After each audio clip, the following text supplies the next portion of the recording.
Ola de novo. Chegounos a carta de Cádiz.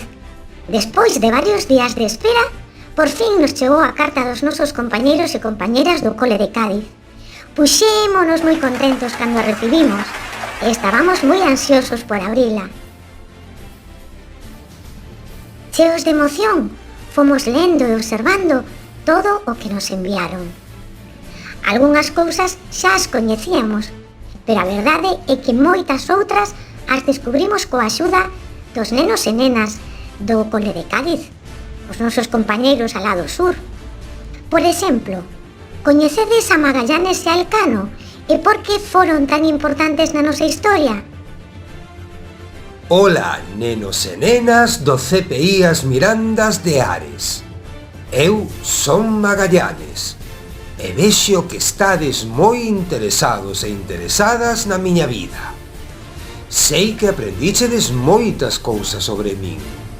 Ola a todos e a todas, eu son Elcano e sei que andades investigando sobre a viaxe ás Illas Molucas. Chegáronme noticias de que parte do noso tesouro foi parar á ría de Ares. Como pode ser posible? Bueno, xa me iredes contando.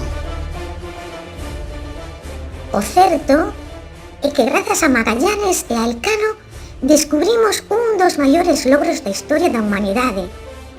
Foron os pioneiros en dar a primeira volta ao mundo e así demostrar que a Terra é redonda e non plana, como se cría ata o momento.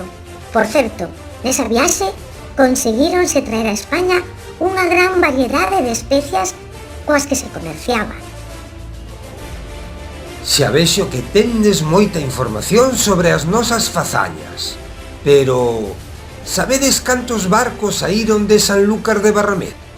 Claro que o sabedes, non si? Saíron 5 naves chamadas Trinidad, Santiago, Victoria, Concepción e San Antonio. Pero só unha delas conseguiu chegar de novo a Sanlúcar, a Victoria. Moitas grazas polo voso traballo, compañeiros e compañeiras de Cádiz. A vosa información foilles de gran axuda aos nenos e nenas do CPI As Mirandas de Ares. Como podedes ver, estamos aprendendo moitísimo e non queremos parar. Nesta ocasión, a nosa mestra en prácticas, Sara, trouxo ao cole un interesante aparello que non dubidou en mostrarnos. Trátase dun compás do barco no que traballa o seu pai. Explicounos o seu funcionamento e preparou un xogo moi divertido para aprender a orientarnos segundo os puntos cardinais. Graciña, Sara, encantounos xogar e aprender contigo. E como non, unha semana máis seguimos visitando os nosos ambientes de aprendizaxe. Que divertido é aprender así.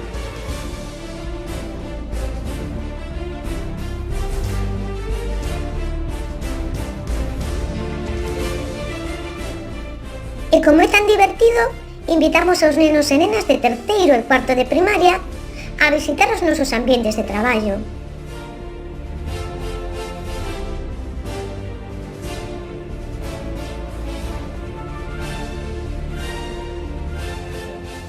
Gustaríalle esa experiencia? Non cabe dúbida de que disfrutaron tanto como a nós. Voltade cando queirades, compañeiros e compañeiras. E xa sabedes, nós continuamos co noso proxecto.